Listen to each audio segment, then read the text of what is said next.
dream I know, deep up my feelings for you. Watch. Hello reality viewers, welcome back again to Reality Latest Gist, the home of news and politics. For this channel, we dey drop news every day and we dey react to every videos wey comes our way. And na reality news now we dey drop for this channel, and we dey also dey talk am as e be. If today na the first time we say you dey come across this channel, you are highly welcome. Thank you so much for stopping by. And if you are returning subscribers, I appreciate all of una for una massive support to this channel. I say may God bless all of una in Jesus name. Amen. I get video where I want present to una this very moment, and I go to follow una, they watch the video. After we don't watch them together, make we drop our opinion constructively for the comment section. Like our videos and also share our videos if possible. Bye for now. System with many feeling denied the right to participate, in spite of assurances that this time their votes would truly count. Not only did those assurances go amiss, with people feeling chronically misled, most of the votes ended up being disputed in the courts in any case, which are supposed to be the temples of justice. Not only does that place the judiciary under enormous scrutiny, but also under tremendous stress, with some of their members being accused of corruption, etc., but still under pressure to decide scores of cases and to dispense justice within the limited ambit of Nigeria's electoral jurisprudence, which has been described as one of the most backward in the world, unable to dispense with electoral matters speedily. So, hence the call for root and branch electoral reforms by my first guest today, the respected constitutional lawyer, human rights activist, and senior advocate of Nigeria, Femi Falana. And Mr. Falana joins me now in the studio. You look a little bored there. I'm very frustrated, you know. Because you keep hearing these people talking about you all the time, and you're like, oh crikey, not me again. Yeah, but we'll get to address the problems, you know. But elections, great to have you here, by the way. Thank you very much. Elections in Nigeria, how could we move forward? What is your assessment of all the electoral jurisprudence, and should we go back to, to reform our electoral laws? Charles, we have the largest number of election cases in the world, the largest number of election petitions, and the largest number of pre-election cases, because the members of the political class are not prepared to allow democracy to thrive in Nigeria. So what they do is to try and rig and out-trick themselves. And at the end of the day, the problems are then thrown at the courts and election petition tribunals. You need to appreciate the danger that we're facing. Right now, majority of cases in our court, many of our courts, are simply suspended to allow for time-bound election disputes to be resolved. We can't go on like this. We just cannot go on like this. And what is the solution? Again, once the ongoing election petitions are concluded, we must, in the interest of the country, go back to the drawing table. And the solutions are around the corner. But successive regimes, since about 2007, have refused to adopt the solution that have been preferred. One, the first one, is on the independence of the management election bodies, the INEC and the State Independent Electoral Commission, which, by the way, the State Independent Electoral Commission conduct the worst elections in Africa, whereby all the candidates of the ruling party must win. Two, some of those who are accusing INEC of rigging elections perform worse in the conduct of primaries of their political parties. Now, the first one is we must have an electoral body, and we're all going to respect that is independent and well-funded. One, the Wòórst Electoral Reform Panel recognized that when the sitting president appoints electoral chiefs, there are problems. Therefore, we're going to appoint electoral chiefs, INEC chairman, the commissioners, national commissioners, and the RECs, resident electoral commissioners, by advertisement. But that's been talked about before. I remember you talking about it in 2019. Yeah, but these guys are not ready. Right. Now, once that is done, the National Judicial Council will shortlist and send the names of the best 3 for each of the positions to the Senate. The Senate that will screen them, not take a bow, re-screening to know if they are competent. Right.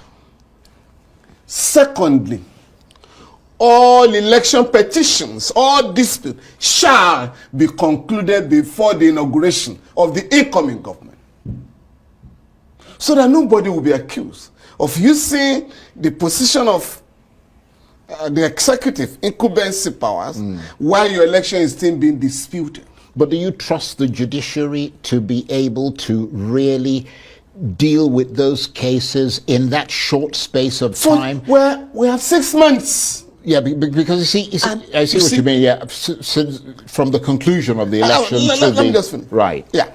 The third one is that the onus of proof, the onus of proving that a credible election has been conducted shall be on the INEC. Because you have told the whole world you have conducted the best election. You come to court and prove same.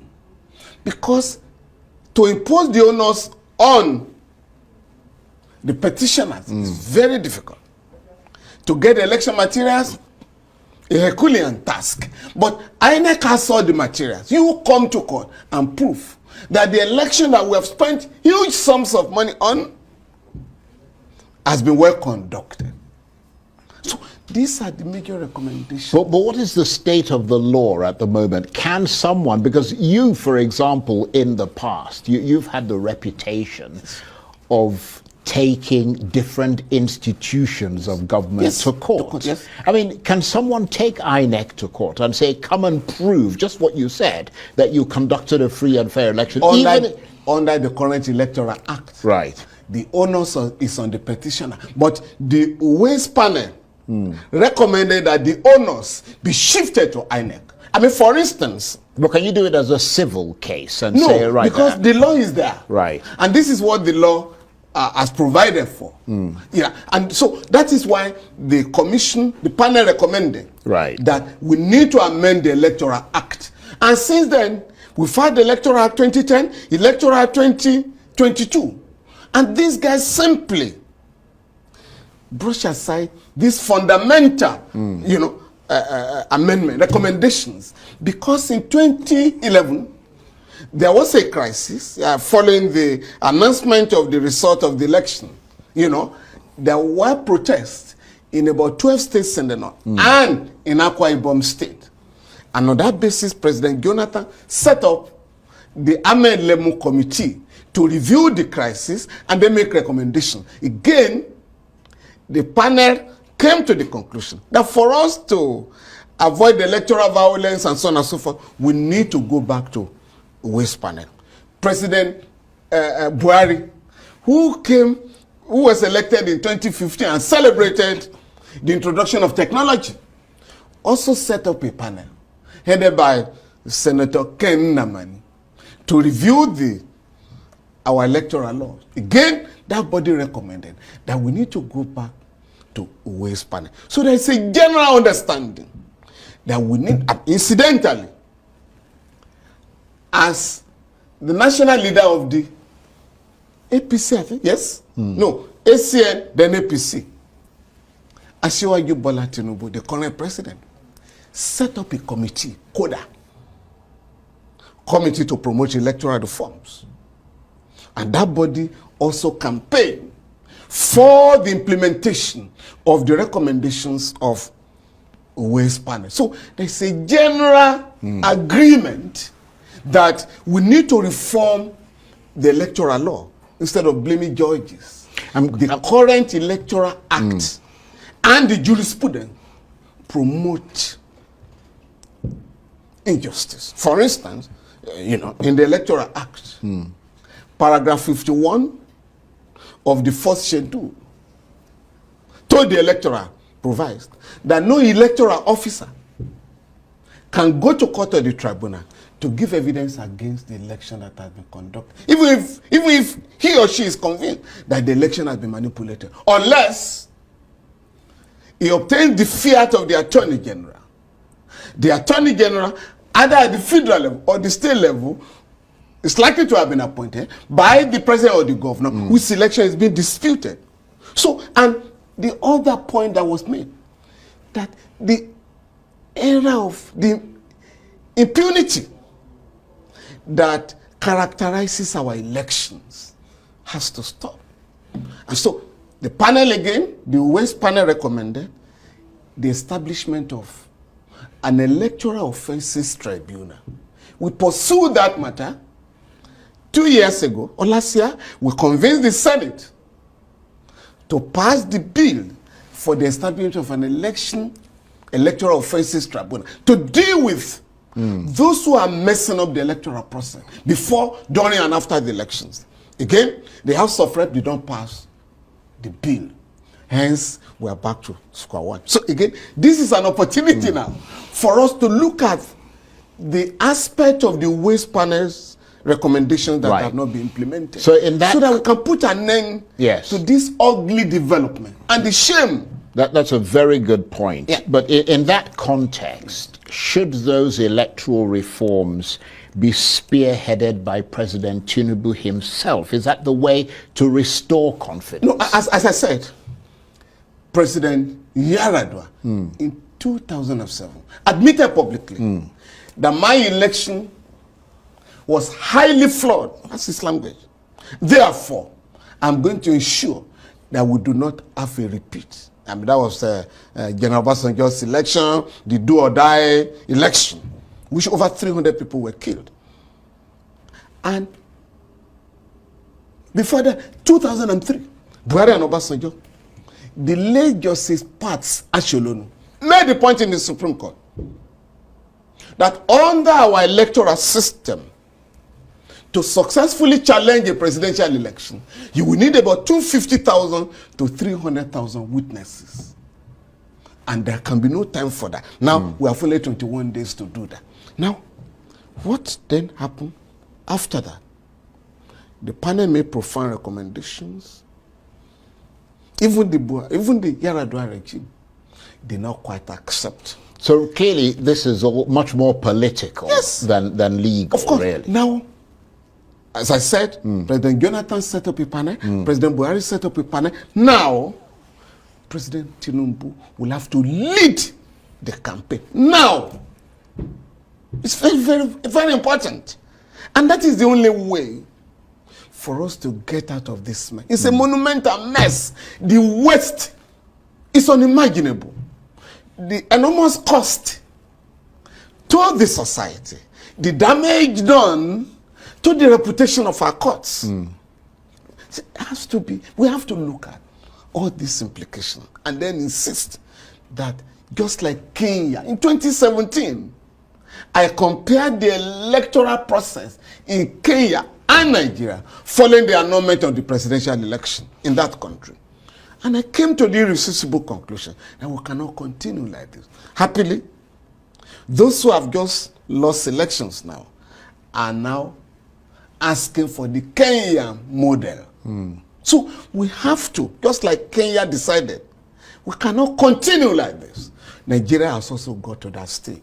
Because we are 300 billion naira for the election. But does it really matter how much you rewrite or reform the Electoral Act? I mean, because in the final analysis, some would argue that it's just a piece of paper No. unless the law is applied and enforced. So shouldn't the focus be on reforming the institutions? No, you're going to reform the institutions by reforming the law.